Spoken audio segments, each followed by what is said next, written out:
Buongiorno e benvenuti al TG Sicilia, le principali notizie di questa edizione.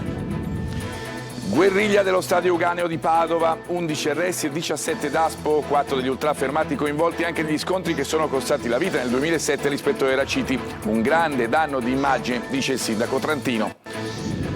Botta e risposta in salsa siciliana tra Salvini e Elly Schlein, tra i due leader provocazioni sulla realizzazione del ponte, secco il no del leader Dem, cantieri aperti entro il 2024 per il ministro. Metropolitana di Catania ha aperto il cantiere tra Mister Bianco e Paternò, un'opera da 730 milioni con 6 km di gallerie, ma non c'è il collegamento con la città. Più fondi e più personale per i centri per l'impiego, la Regione stanzia oltre 19 milioni di euro. Continua la protesta degli agricoltori siciliani, lamentano il netto aumento dei prezzi e il declassamento del prodotto siciliano a favore dell'importazione dall'estero. Il Catania non farà ricorso, la partita in casa con il Padova si giocherà a porte chiuse, a rischio c'è anche Catania Giuliano in campionato, intanto la squadra oggi parte per Torre del Greco, Messina in campo alle 14 con il Foggia.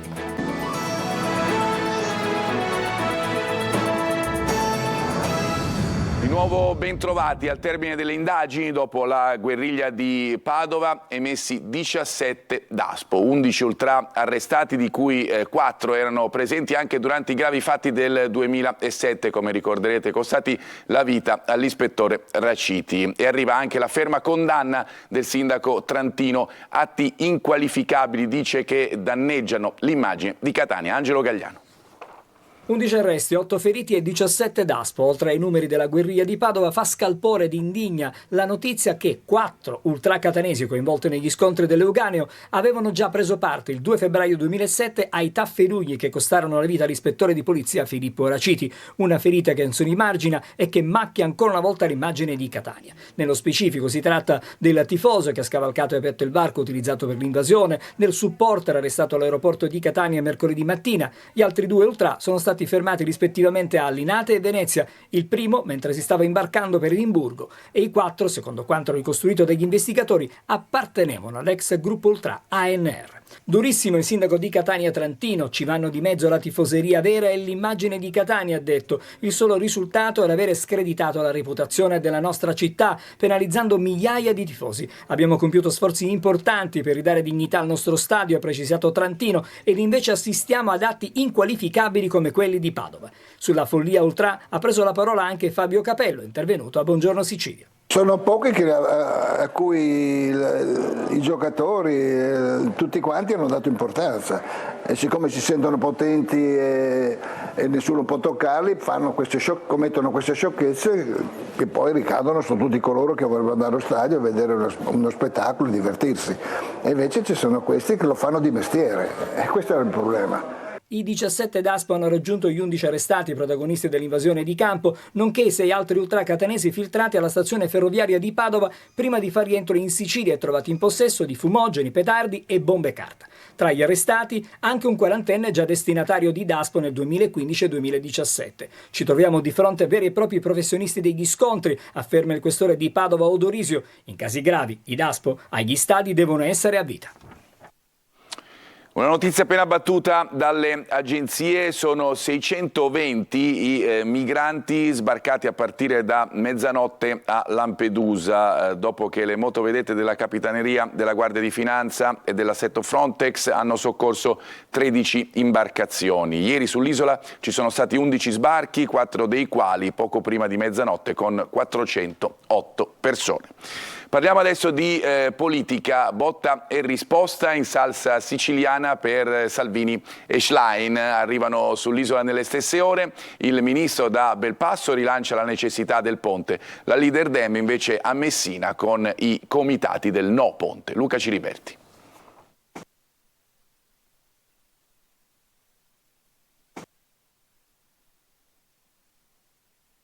Ci deve essere un problema con il servizio, parliamo allora di infrastrutture, vediamo se riusciamo poi a lanciare, a tornare sul servizio di politica. Metro a Catania, aperto il cantiere tra Mister Bianco e Paternò, un'opera da 730 milioni. Manca però il collegamento con la città, i lavori tra Montepo e Mister Bianco non sono ancora partiti. Sentiamo. Inaugurati i lavori del primo lotto della metro Mister Bianco Centro Paternò. Si tratta di 11,5 km di percorso per il 50% interrato in galleria attraverso 3 comuni: Mister Bianco, Belpasso e Paternò, con 5 stazioni da realizzare. A regime, quando avevamo raggiunto completato l'intervento, ha realizzato tutte quelle che sono le fermate, i sistemi di interscambio modale, fino a 60 milioni di viaggiatori l'anno. L'orizzonte temporale di riferimento è il 2026, probabilmente per l'aeroporto andremo anche fino al 2027, però oramai i cantieri ci sono, i contratti sono stati stipulati, ci sono anche i finanziamenti, quindi possiamo parlare di una programmazione sostenibile. La tratta rappresenta l'ultima sezione, il completamento dell'intera linea metropolitana lunga complessivamente 30 km che collegherà Paternò con Catania e il suo aeroporto. L'importo dell'intervento complessivo, affidato mediante accordo quadro, è di 729 milioni e mezzo di euro con fondi del PNRR. Il tempo stimato per la sua realizzazione è di 35 mesi. Una tratta che però rischia di rimanere isolata per la mancanza del tratto di collegamento tra Montepo e Mister Bianco. I lavori sono fermi per un contenzioso tra la ferrovia Circumetnea e la ditta che deve realizzare l'opera, la stessa che blocca la tratta Stesicoro-Fontanarossa. Ben venga l'inizio di questa grande opera. Siamo contenti e soddisfatti che il vice premier venga qui tra i paesi di Mister Bianco, Motta, Piano Tavola, Belpasso, su Piano Tavola in questo caso, Belpasso e anche la città di Catania, vedo l'assessore, però staremo attenti e staremo con fiato sul collo, lo dirò anche al Ministro, sui lotti che mancano, perché non possiamo permetterci una potenziale opera incompiuta. Adesso vi proponiamo il servizio di politica sul botta e risposta fra Salvini e Schlein.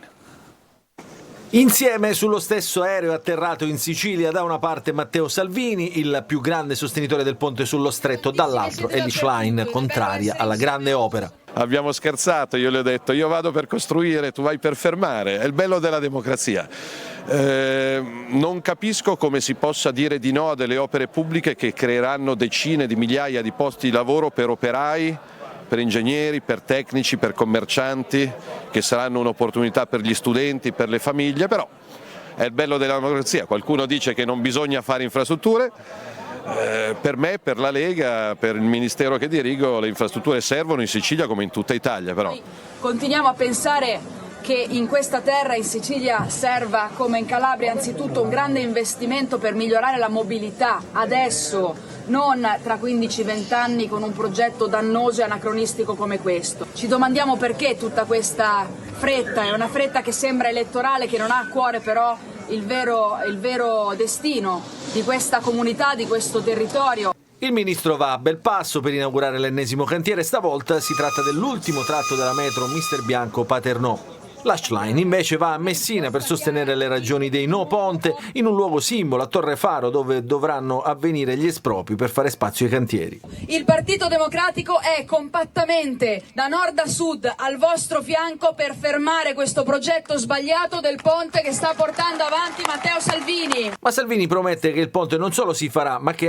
il cantiere vedrà la luce entro il 2024. L'apertura del cantiere del ponte prima o dopo le europee? no, a me interessa aprirlo, non apro i cantieri in base alle scadenze elettorali, mi sono impegnato ad aprire i cantieri entro il 2024, tutti ridevano, vediamo alla fine del 2024 chi ride, io penso che sorrideranno gli italiani.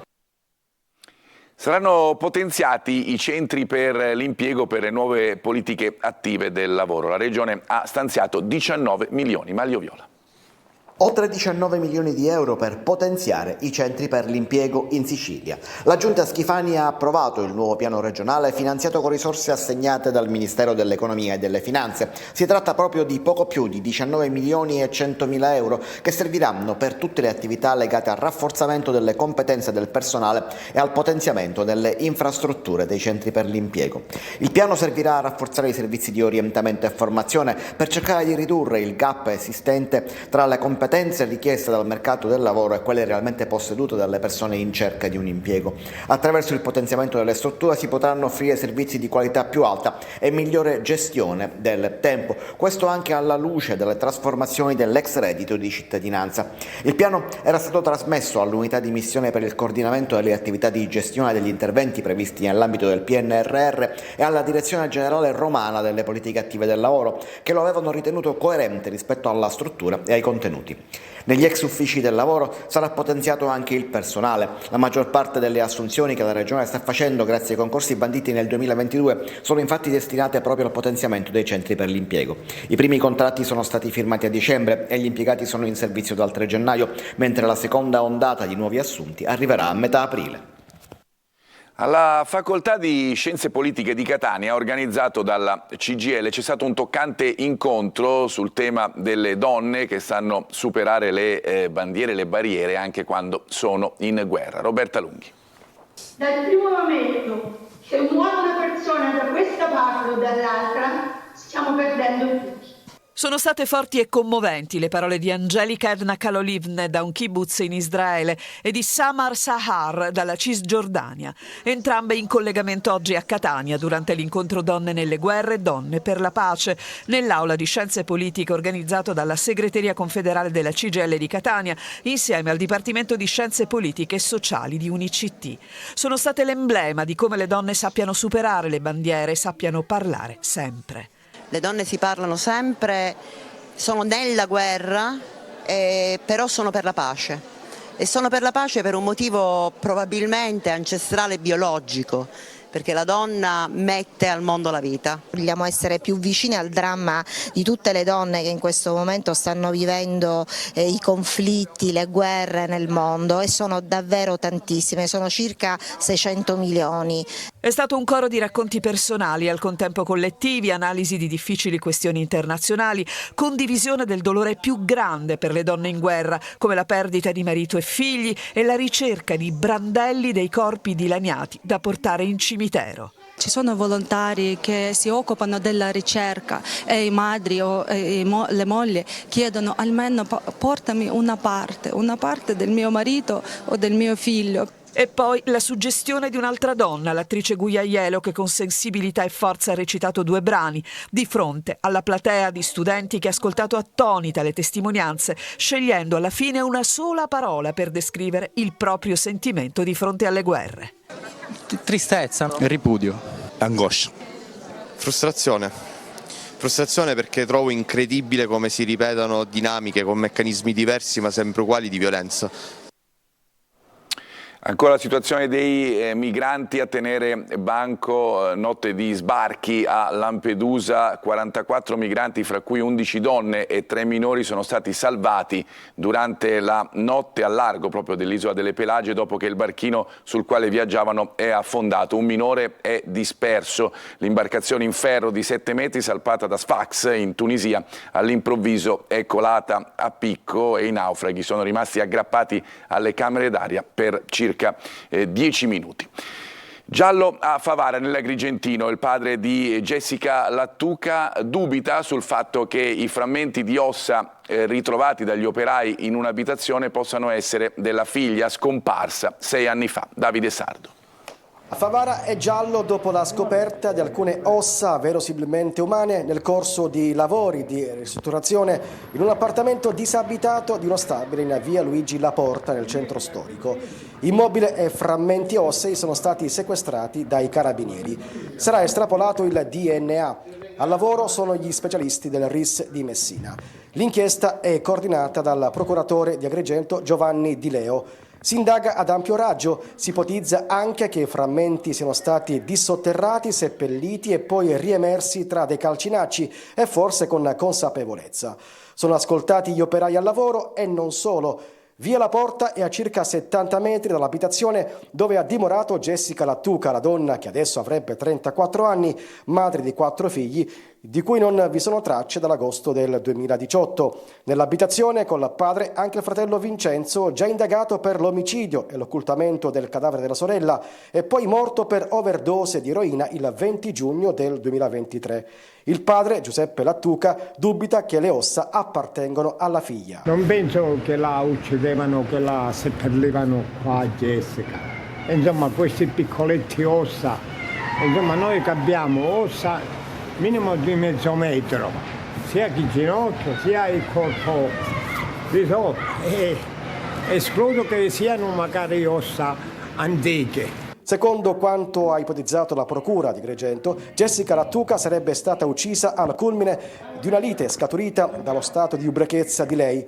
Nella casa del padre di Jessica, eccola angusta e ristretta, dove hanno vissuto sia lei che il fratello Vincenzo, sono state trovate le tracce ematiche riconducibili a Jessica. A Caltanissetta sequestrate 110 macchine con il contachilometri azzerato, 400.000 euro, gli importi illegittimi per auto vendute come nuove a prezzi gonfiati. Desiree Ferlito. Auto vendute come fossero nuove a prezzi gonfiati. Un'operazione del comando provinciale di Caltanissetta ha scoperto un giro di compravendita di autoveicoli ringiovaniti con la tecnica della manomissione del contachilometri, così da mostrare al lineare acquirente una strada totale percorsa ben inferiore al reale, rendere il mezzo più appetibile e puntare su prezzi di vendita più alti. Gli introiti di questo trucchetto ammonterebbero a circa 400.000 euro, almeno 100 le autovetture sequestrate, 10 milioni i chilometri scalati. L'operazione Chilometro Zero nasce da un'attività investigativa avviata dalla Guardia di Finanza di Caltanissetta. Il totale delle autovetture oggetto dell'analisi sono state circa 3.000, quindi hanno consentito anche di sviluppare successivi accertamenti che sono stati poi coordinati dalle procure della Repubblica di Gela e di Caltanissetta a mezzo riscontro presso le banche dati in uso al corpo, nonché il sito del portale automobilista, che consente ovviamente al consumatore finale di verificare le revisioni periodiche degli autoveicoli, e anche il portale dell'ACI e il contributo che ci hanno dato anche le case madri, che ovviamente ci hanno fornito i dati dei tagliandi e i dati delle eventuali lavorazioni effettuate nel tempo negli autoveicoli. Da qui è emerso che alcuni rivenditori avrebbero effettuato lo schilometraggio dei veicoli venduti. Continua l'incessante azione di prevenzione e contrasto dei fenomeni delle frodi in commercio svolte dalle Fiamme Gialle nissene, a tutela del consumatore. Continua la protesta degli agricoltori siciliani. Lamentano il netto aumento dei prezzi e il declassamento del prodotto isolano a favore dell'importazione dall'estero. Ancora Marco Gulla.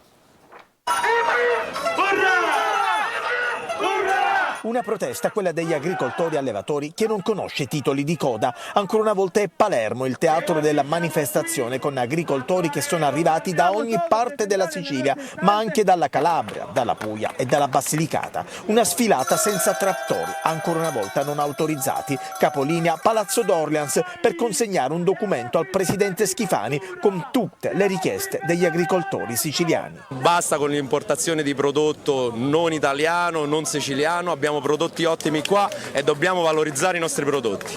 Un altro punto che gli agricoltori hanno inserito nel documento è la qualità del prodotto, come il grano che paradossalmente viene importato da altri paesi, declassando invece quello siciliano qualitativamente superiore. A guardare i campioni che hanno preso la forestale a Pozzallo l'altro giorno, non è di qualità. In una mano c'erano 5 chicche di grano verde. Quindi le micotossine sicuramente erano abbastanza alte, però è nei limiti di legge, perché l'asticella è messa a 1.750. Produciamo in perdita, non riusciamo a fare il reddito con prodotti che abbiamo sani e genuini e non sappiamo più che pesci prendere, sinceramente, perché anche buon Dio sinceramente si ci sta mettendo pure un pochettino contro. Abbiamo anche un'annata siccitosa quest'anno, veniamo da un'annata altrettanto siccitosa che quella dell'anno scorso. E poi altro problema, il netto aumento dei prezzi. Praticamente i concimi non si possono acquistare più, i mangimi per gli animali non si possono acquistare più, fieno per il tempo brutto purtroppo che abbiamo tra la siccità e le annate abbastanza forti di pioggia, dove arrivano bombe d'acqua e distruggono tutta la nostra produzione di foraggio, e siamo all'estremo proprio, non abbiamo più alcun alimento da dare ai nostri animali, siamo al collasso proprio. Noi adesso ci fermiamo, ci ritroviamo fra pochissimo con la pagina sportiva, fra poco.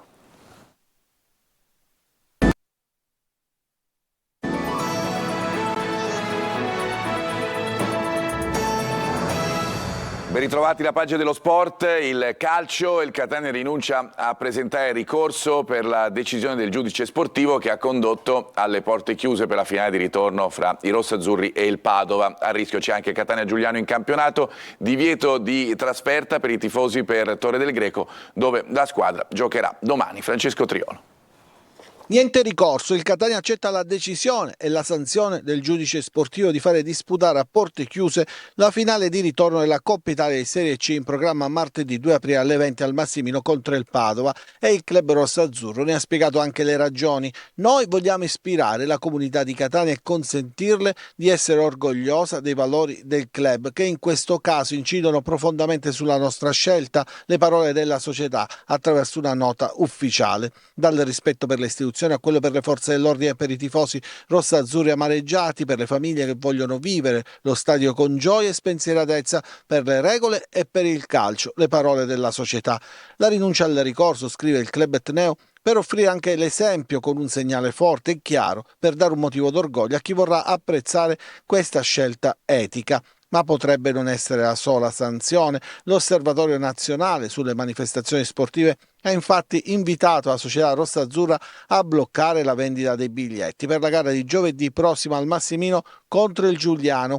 Il rischio porte chiuse è concreto. L'ultima parola spetterà al prefetto di Catania, Maria Carmela Di Brizzi, e intanto è arrivato come prevedibile l'immediato divieto di trasferta per i tifosi rossazzurri in occasione della partita in programma domenica alle 14 contro la Turris. Queste le novità fuori dal campo. Mentre la squadra cerca di isolarsi, Zeoli sta lavorando più sulla testa che sulle gambe dei giocatori per trovare la concentrazione necessaria in vista della decisiva sfida di Torre del Greco. È quasi l'ultima spiaggia per i campani, che in caso di vittoria dimezzerebbero lo svantaggio degli etnei, che a quel punto si ritroverebbero invischiati nella bagarre salvezza, con il rischio di vedere vanificato il percorso di Coppa e quindi la possibilità di giocare i play-off.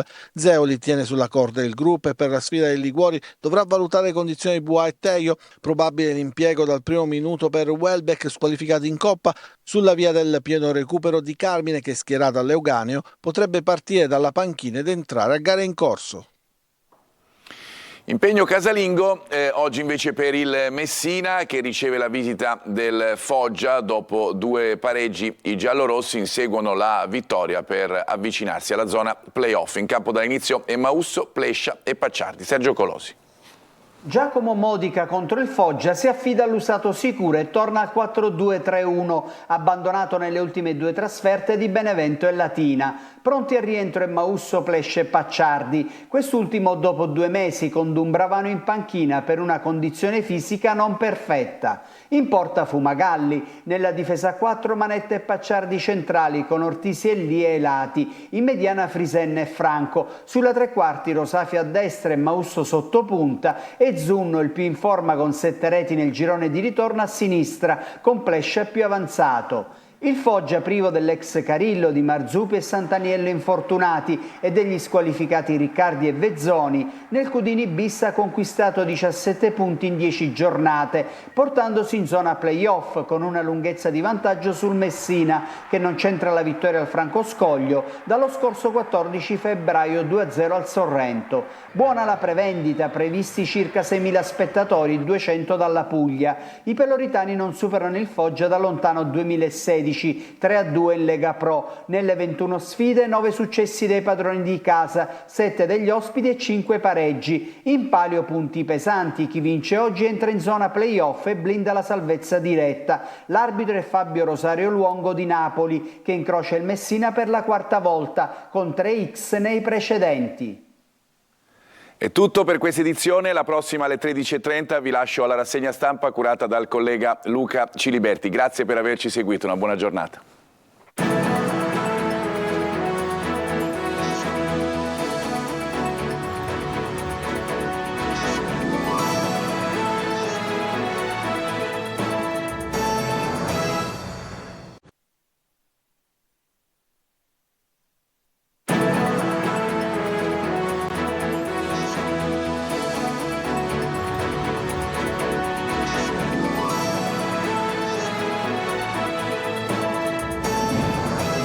Benvenuti alla TG Sicilia. Le principali notizie. Ancora un dramma nelle acque al largo di Lampedusa, affonda un barchino salpato dalla Tunisia, dispersa una bimba di 15 mesi, salvi in 44, 620 nuovi arrivi nella notte in 13 sbarchi. Alcamo promettevano di regolarizzare i migranti in cambio di denaro, ma il contratto di lavoro era falso. In 4 indagati per favoreggiamento. Serve una Mare Nostrum europea, una missione di ricerca e soccorso dei migranti nel Mediterraneo organizzata da Bruxelles. Da Caltanissetta, la segretaria del PD Schlein invoca vie legali e sicure per l'accesso a tutti i paesi dell'Unione. Premiati a Enna i nuovi volontari del sistema antincendio regionale. Ma la Sicilia si appresta a vivere un'altra estate in emergenza siccità, acqua razionata già in 150 comuni. Intanto la nostra regione fa il pieno di turisti in vista di Pasqua. Catania prima meta italiana preferita a fine mese. Tra le predilette anche Palermo e Taormina. Nell'isola adesso si concentra un turismo di qualità ed elite. Al via le giornate FAI di primavera, beni culturali e monumenti aperti anche in Sicilia. Andremo ad Agrigento, capitale della cultura 2025, alla riscoperta di questo giardino della Colimbesa, un vero paradiso terrestre nella Valle dei Templi. I 2 falsari in scena alla Musco di Catania, Toti e Totino, protagonisti di una commedia divertente liberamente tratta dal film La banda degli onesti. Calcio, mentre sono attesi altri provvedimenti giudiziari dopo la guerriglia di Padova, il Catania deve concentrarsi sul campo. Domani sfida decisiva a Torre del Greco. Fra poco Messina in campo con il Foggia.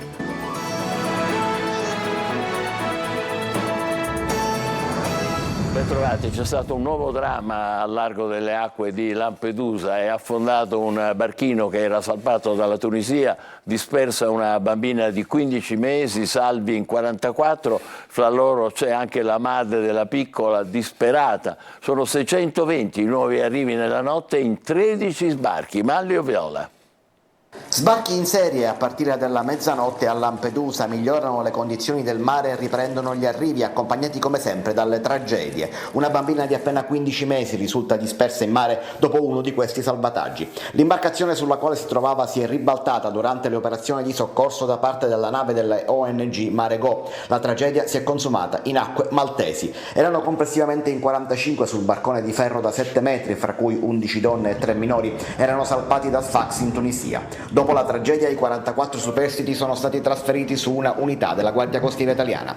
Sono 2 le rotte verso Lampedusa e si distinguono per la tipologia delle imbarcazioni precarie utilizzate. I gruppi che partono dalla Tunisia sono composti da un minimo di 38 a un massimo di 52 persone, originarie di Gambia, Costa d'Avorio, Guinea, Mali, Nigeria e Senegal, e viaggiano su barche in ferro da 7 metri. I gruppi che partono dalla Libia sono invece risultati composti da 15 fino a 119 persone, di origini bengalesi, egiziane, marocchine, pakistani e siriani. Vengono imbarcati su natanti in vetro resina o in legno anche di 12 metri. Arrivano a ritmo continuo, in poche ore sono già oltre 650. Intanto la Presidente del Consiglio Giorgia Meloni si dice soddisfatta dei risultati del Consiglio europeo, che ha trattato proprio il tema delle migrazioni. Il Consiglio, ha detto, saluta positivamente l'iniziativa in Egitto. Viene inserito finalmente il riferimento all'alleanza globale contro i trafficanti. Ad Alcamo promettevano di regolarizzare i migranti in cambio di denaro, ma il contratto di lavoro era falso. Indagate per favoreggiamento 4 persone. Laura Spanò.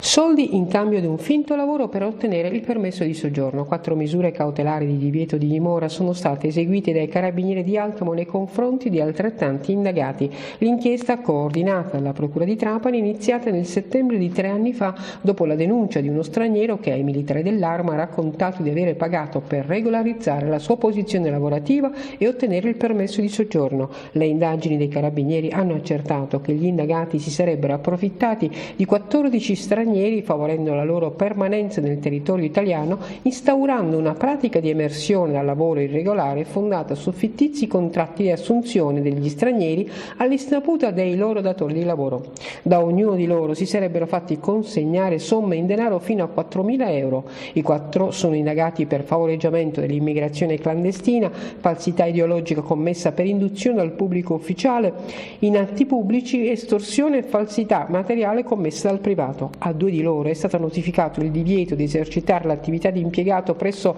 patronati ed enti che si occupano di consulenza del lavoro e della materia dell'immigrazione per 1 anno.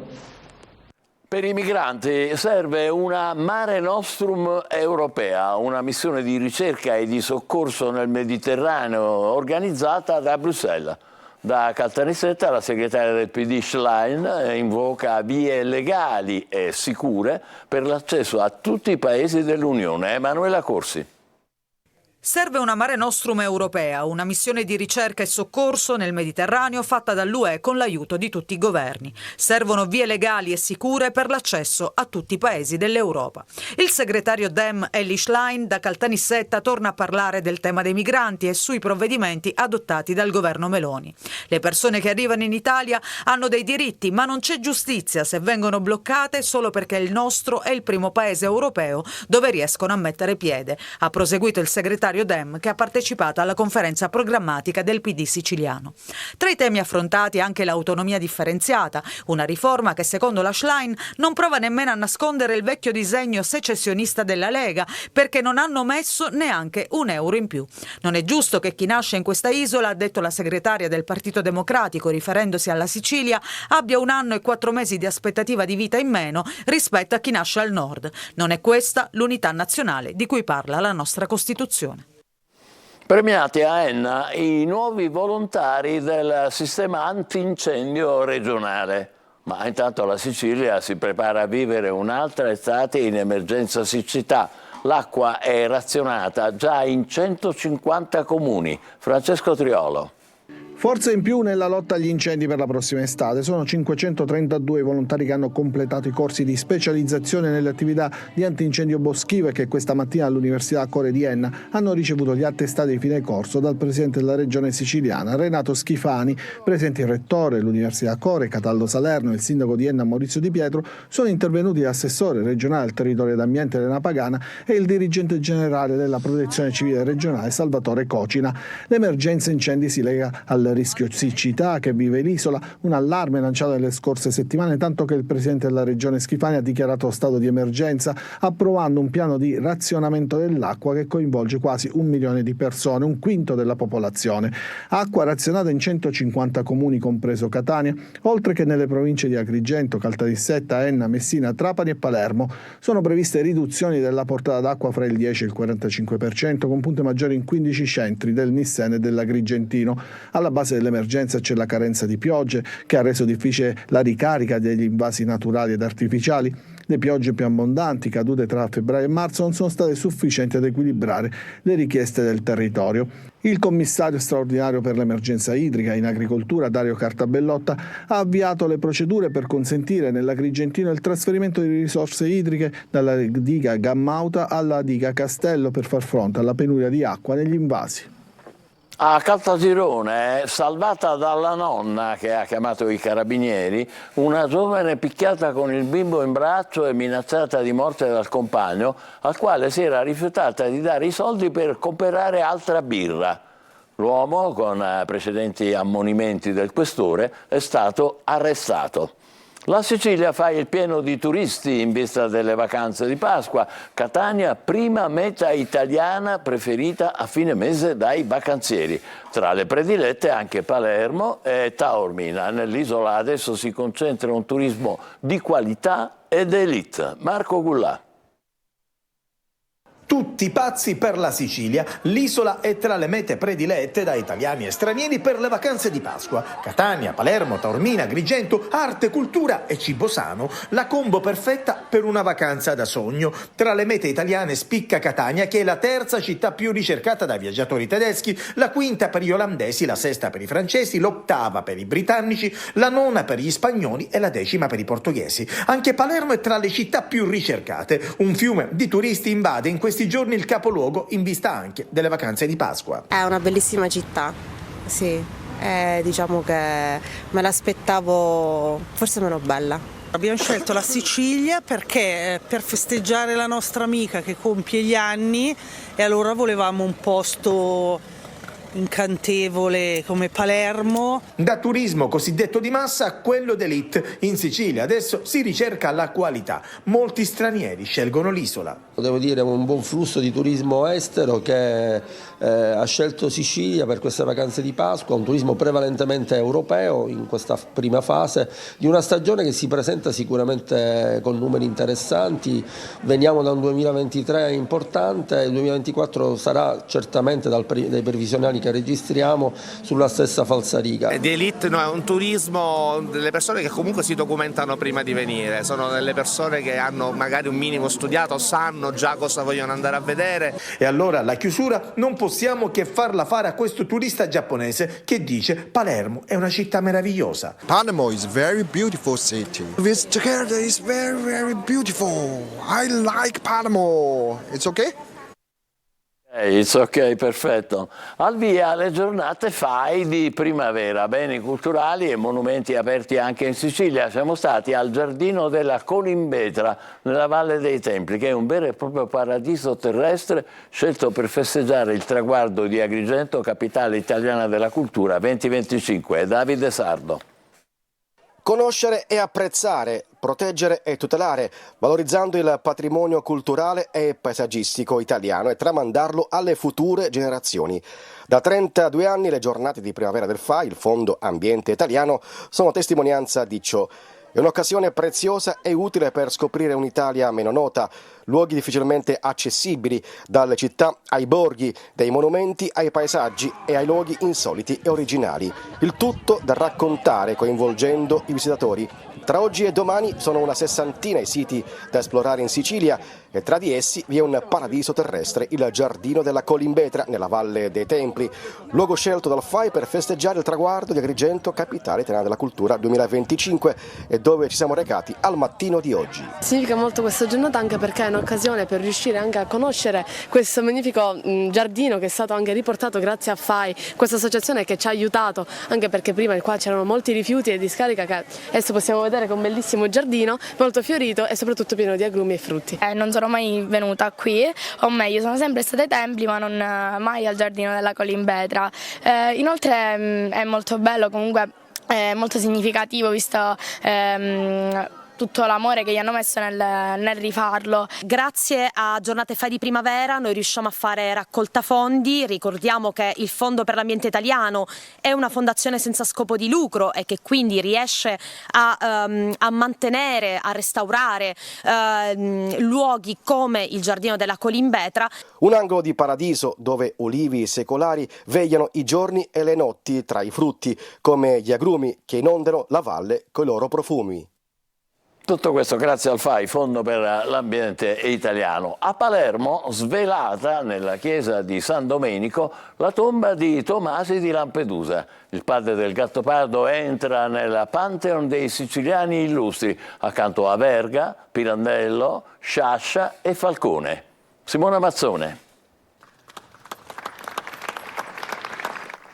Con lo svelamento della tomba di Tomasi di Lampedusa, le cui spoglie sono state trasferite dal cimitero dei Cappuccini alla chiesa di San Domenico, si arricchisce di storia e si inebria di cultura il Pantheon degli illustri di Sicilia. È stato padre Sergio Catalano, rettore della chiesa di San Domenico, a presentare istanza per chiedere di accogliere le spoglie dello scrittore, recepita dalla regione. Portare qui Giuseppe Tomasi di Lampedusa e ricordare che non possiamo non essere dalla parte della formazione, dell'educazione e anche perché no, delle cose belle scritte a servizio di tutti. Pareri positivi anche da Soprintendenza, Curia Arcivescovile e dal Comune di Palermo, con un'ordinanza firmata dal sindaco La Galla. Una giornata importante per Palermo perché recupera non solo la dimensione di una memoria storica, offre un riconoscimento al valore anche didascalico e sociale della letteratura. Giuseppe Tommasi di Lampedusa è considerato uno dei massimi scrittori siciliani che come Verga, Pirandello e Sciascia fa parte della cultura nazionale e mondiale per il suo talento indiscusso che ha raggiunto l'apice nel suo capolavoro Il Gattopardo. L'inserimento di Giuseppe Tommasi negli illustri di Sicilia, nel Pantheon degli illustri di Sicilia, è una cosa doverosa e bellissima. La sepoltura di Tommasi di Lampedusa si aggiunge alle altre di letterati, politici, artisti che si trovano nel Pantheon, da Giovanni Meli, primo siciliano illustre a riposare a San Domenico, fino a Giovanni Falcone. Dal 2021 riposano lì anche le spoglie di Sebastiano Tusa, l'archeologo morto in un incidente aereo avvenuto in Etiopia. Si può volare con una compagnia aerea siciliana? Alla vigilia della Pasqua, periodo in cui il costo dei voli schizza vertiginosamente, comprare un biglietto diventa quasi proibitivo. Quindi il tema del caro voli sarà al centro della nuova puntata de Il Punto, condotto da Luca Ciliberti oggi alle 14.30 su Telecolor e in replica alle 21.30 su Antenna Sicilia. Tra gli ospiti l'assessore regionale ai trasporti Alessandro Aricò e l'imprenditore Leonardo Licitra, presidente del nuovo consiglio di sorveglianza di Aerolinee Siciliane, che racconterà il singolare e curioso progetto della compagnia aerea siciliana ad azionariato popolare. Il programma sarà trasmesso anche in streaming sulla Sicilia Web e su YouTube attraverso il canale Sicilia Play. In scena al Teatro Musco di Catania i due falsari con Toti e Totino, protagonisti di una commedia divertente diretta da Giampaolo Romania e tratta liberamente dal film La banda degli onesti. Simona Mazzone. Torna in scena dopo il successo la scorsa stagione della Cena dei Cretini, la coppia Toti e Totino in questi giorni al Teatro Musco di Catania con I due falsari, nuova divertentissima commedia diretta da Giampaolo Romania. Non deludono le aspettative del pubblico, risate assicurate in un'opera teatrale ispirata al celebre film La banda degli onesti. In una commedia dove ci siamo noi e il testo è un classico della comicità italiana, ci si può aspettare di tutto. Ma sono falsari onesti o no?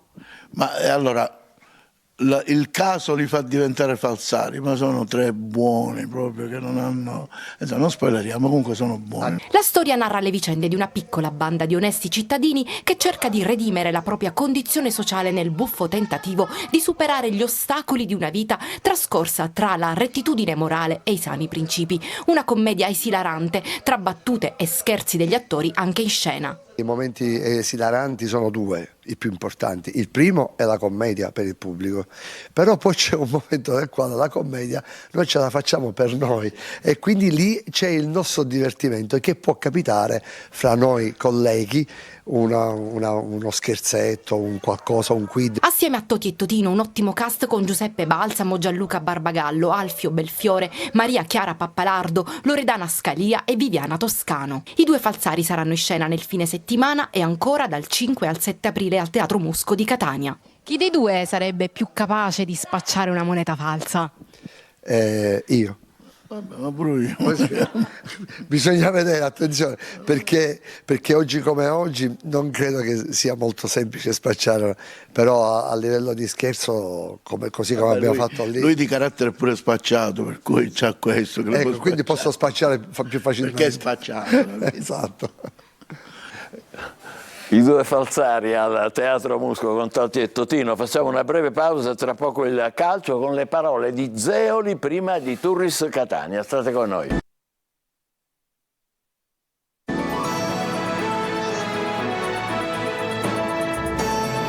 Rieccoci con il calcio nella settimana più difficile dopo la guerriglia di Padova, in una stagione già complicata dal punto di vista dei risultati. Il Catania domani gioca a Torre del Greco e bisogna evitare la sconfitta per non rischiare di essere risucchiati nella zona calda della classifica. Marco Carli.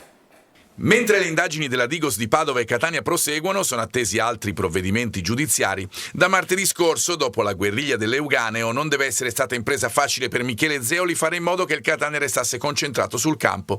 Oltre ad analizzare le difficoltà del primo tempo con il Padova, ha dovuto isolare il gruppo da tutto ciò che succedeva intorno. L'ha fatto anche la società, attraverso la nota diramata e non solo, condannando la violenza anche di fronte ad una finale a porte chiuse, ad un'altra partita di campionato, quella col Giuliano, probabilmente senza tifosi, attesa la decisione del prefetto in tal senso, ad una trasferta come quella di Torre del Greco, l'ennesima senza supporter.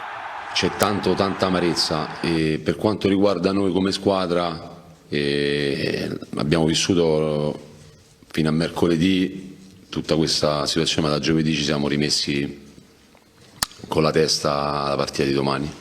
Meglio pensare al campo, anche perché quello della Turris è uno scoglio importante. Se superato potrà consentire al Catania di guardare verso la seconda fase del torneo con spirito diverso. Zeoli non dovrebbe cambiare molto rispetto alla gara di Padova. Welbeck in avvio, forse anche Di Carmine. Mancheranno Sturaro, problema muscolare per lui, e ancora Teio. Affaticamento per Monaco. I problemi maggiori comunque sono a centrocampo. Questa squadra non ha un play.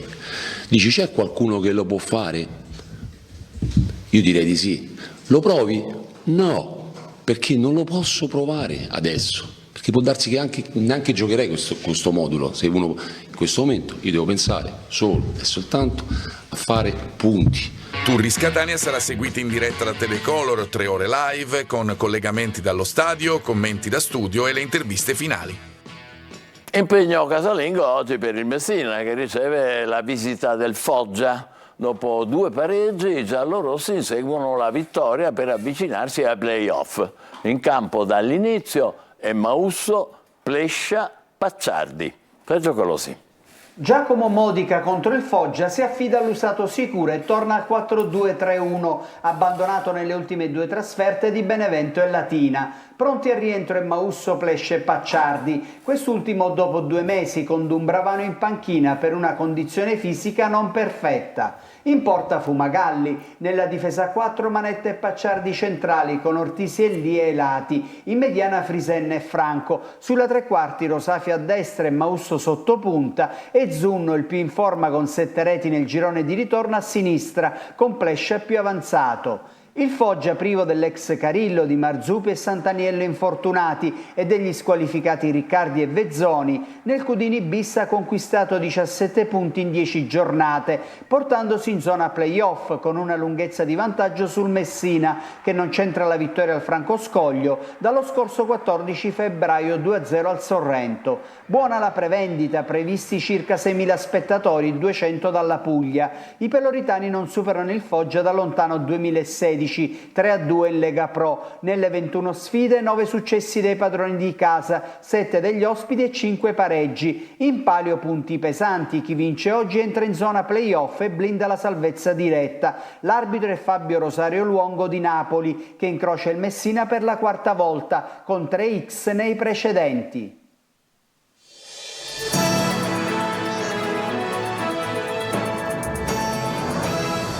Sembra una successione pirandelliana di paradossi e invece è un gran passo avanti per la riconquista della legalità dalle nostre parti. Il 18 giugno andranno a processo 31 commercianti di Palermo che non hanno denunciato chi gli chiedeva il pizzo, nonostante le intercettazioni con le loro voci.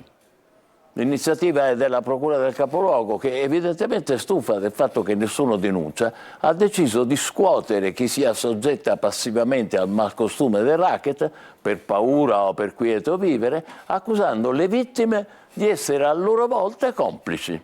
Stalkeraggio giudiziario? Pare proprio di no, a sentire le intercettazioni tra vittime e carnefici, che hanno toni quali: sotto il vassoio ti ho messo 500 carte con tutto il mio cuore. Ci vediamo 2 volte l'anno, se hai bisogno di qualsiasi cosa vienimi a trovare. Ma anche con accenti più accorati: ho rischiato la galera per te. Ecco, questo dice ai mafiosi chi ormai ha integrato l'illegalità nei bilanci aziendali. Altri paradossi: i commercianti che non denunciano il racket finiscono sotto processo per favoreggiamento, come dicevamo, la loro associazione, la Confcommercio che li rappresenta, si dice pronta a costituirsi parte civile. Idem 3 associazioni anti-racket, non così finora il Comune di Palermo. Ci fermiamo qui, TG Sicilia torna alle 20, grazie e buon pomeriggio.